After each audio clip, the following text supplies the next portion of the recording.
Good evening and welcome to Mello TV. I'm your host, Nicole Hayles. Thank you for joining us for this evening's discussion as we continue to look at the findings and break down the numbers of our Mello TV poll conducted by pollster and CEO of Johnson Survey Research Limited, Bill Johnson. We will this evening look at the approval and disapproval ratings the Jamaican people gives the opposition's shadow ministers. Also joining in the discussion are political analyst Paul Bourne and political commentator Linton Gordon. Good evening, gentlemen, and thank you for joining us. Good evening to your listeners. Good evening. Based on the numbers, Bill, what are the Jamaican people saying they approve and disapprove of?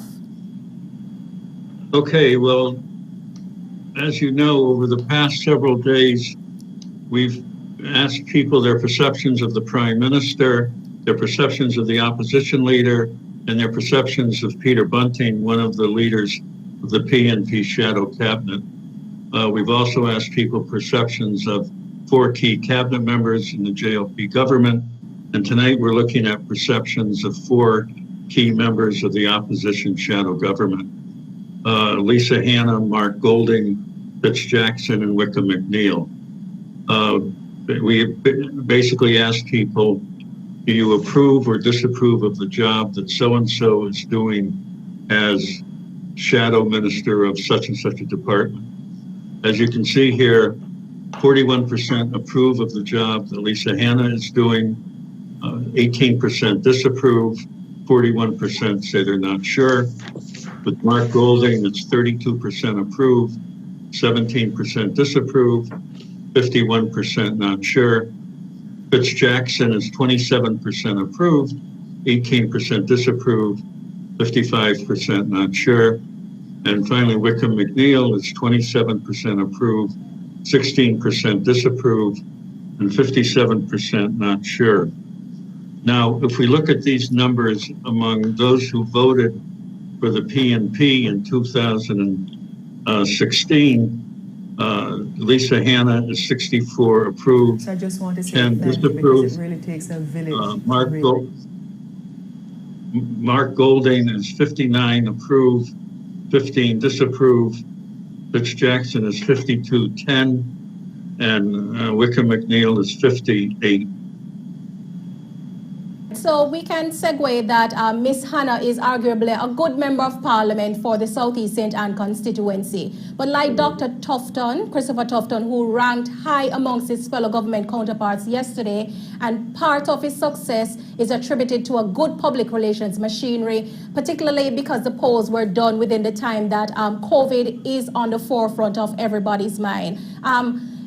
Can it be argued that her rating can also be attributed to her large social media following and not necessarily her performance within the foreign affairs and foreign trade spokesperson portfolio? Paul, I'm going to start with you.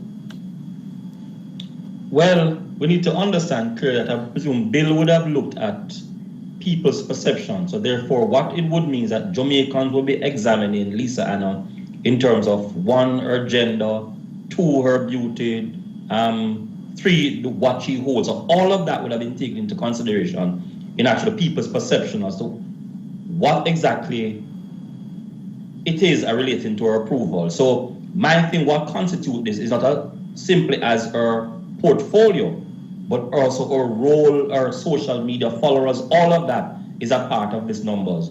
But based on the numbers, I don't think I'm surprised by these numbers, because I think Lisa Hanna has been doing an extremely good job in terms of her PR, and therefore that would have come out in terms of these numbers as well.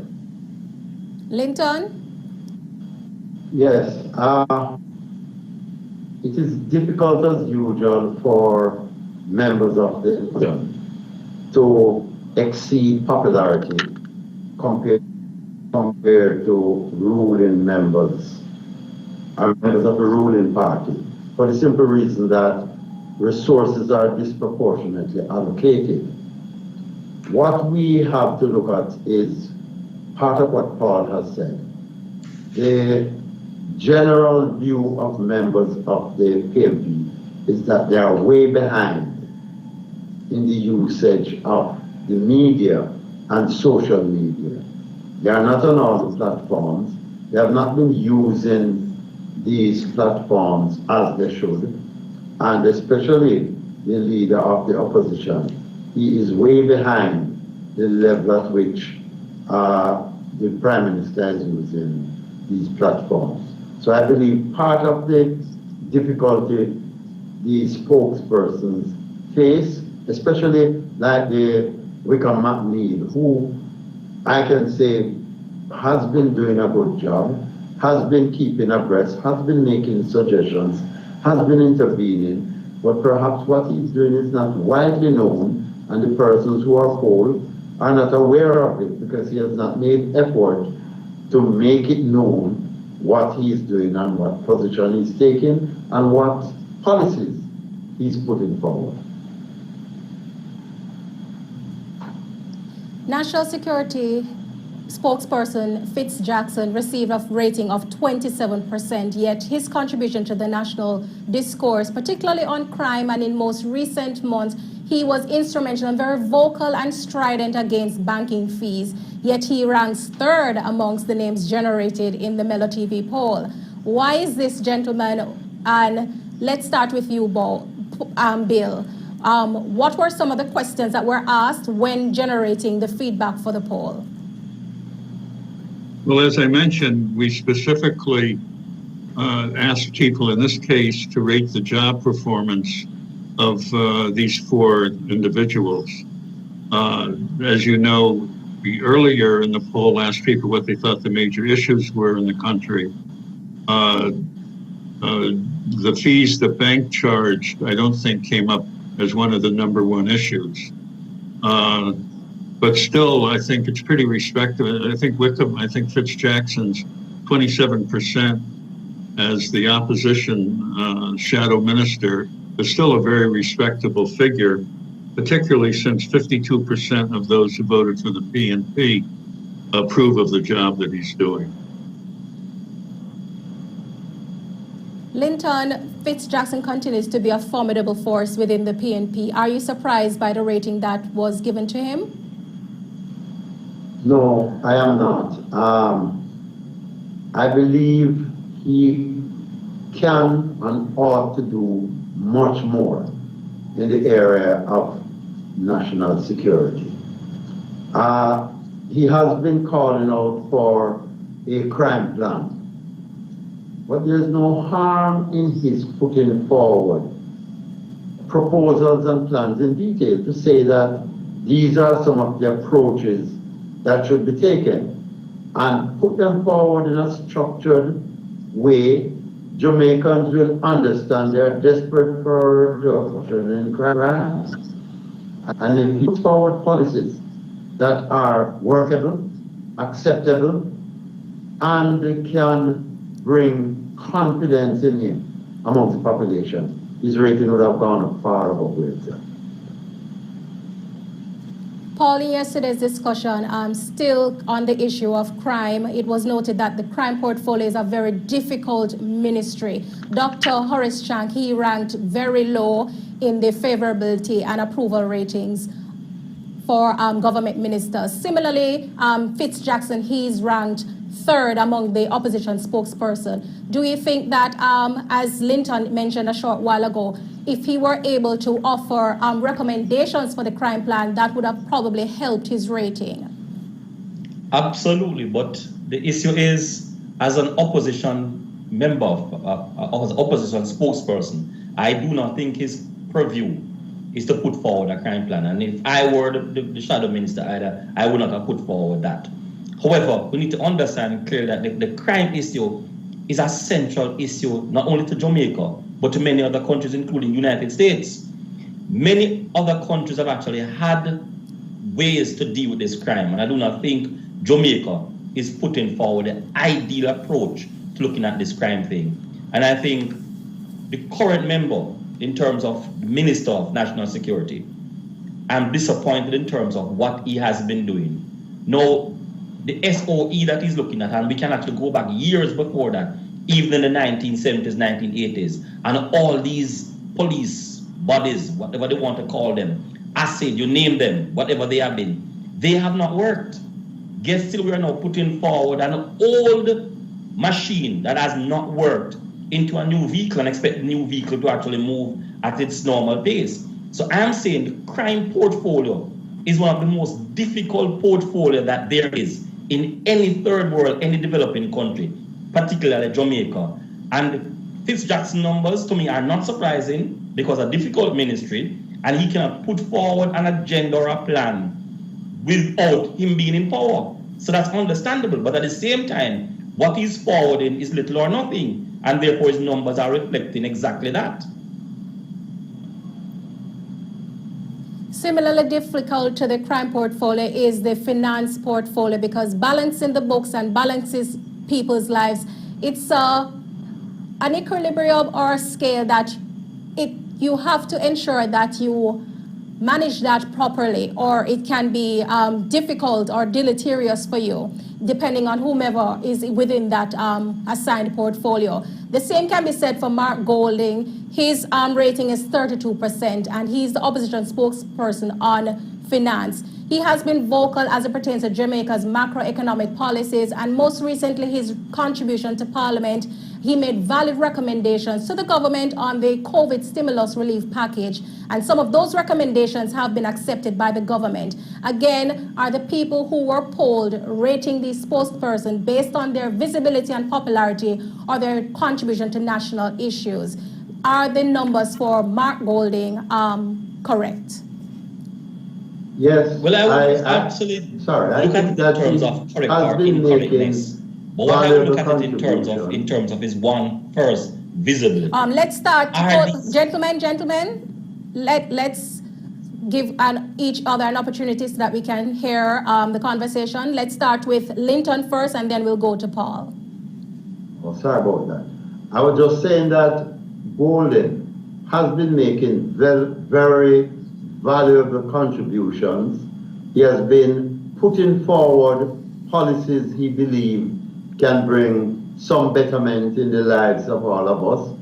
And for this reason, the rating he has received is fairly acceptable at 32 as an opposition spokesperson. In fact, I would call it an excellent rating. Bear in mind that as many as 51% are saying that they are not sure. And it goes back to what I said earlier for the spokesperson on security. He must come up with some proposal, some plan, or some solution. And this is what Golding has done, and I think this is why he has obtained such a rating. Well, as I was actually looking at it, I'm thinking that the figure of 32%, as I said before, is an extremely good one. Because I would use, say, for example, a scale factor of, say, 1.5, which would be comparable to about a 68, 69%. So I'm saying that figure is a good figure.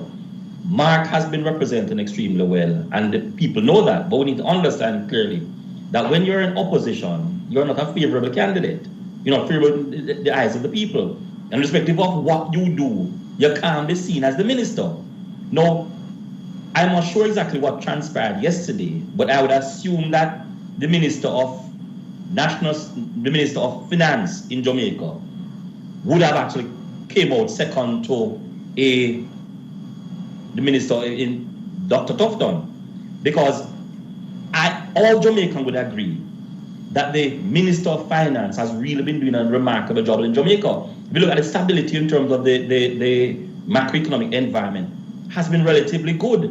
And persons are now feeling that sort of sense of accomplishment, that sort of sense in terms of the economy is actually turning, the economy is doing better, and therefore one would expect that to happen. In terms of Mark Golding on the opposition side, he has put forward a number of plans, but Jamaicans are not going to see these plans as being favorable compared to the minister, because he's not in a position as the minister to really sort of make that impact. However, as I said before, his figure of 32% is an extremely good mark, and that is an indication that the people are seeing his contribution in the terms of the area of finance. Quickly, gentlemen, we want to wrap up. If the PNP wins the next general election, who do you want to see Dr. Phillips put in his cabinet? Quickly, let's start with you, Linton. Mark Golden, Wickham would have to stay, and Fitzroy Jackson, perhaps in another area other than security. Lisa, perhaps in another area other than foreign ministry. I won't call others who are not on the screen. Paul, who are your picks? Well, absolutely Lisa Hanna, Mark Golden, Wickham McNeil, Andre Houghton, Damian Crawford, and I'm not sure who I would want in terms of national security. I'm sort of thinking about that because of difficult ministry. But of course, Peter Bunting would definitely have to be there, but I'm not sure where I would want to go in terms of that. But of course, I would want to put in a number of the young person and make it a competitive environment for the GLP. Okay, thank you, gentlemen. Bill, what can we expect tomorrow? Well, tomorrow is going to be really exciting. Tomorrow we're looking at who people think would make the better prime minister, Peter Phillips or Andrew Holness, or Peter Bunting or Andrew Holness. So I think it's really going to be a fascinating program tomorrow evening.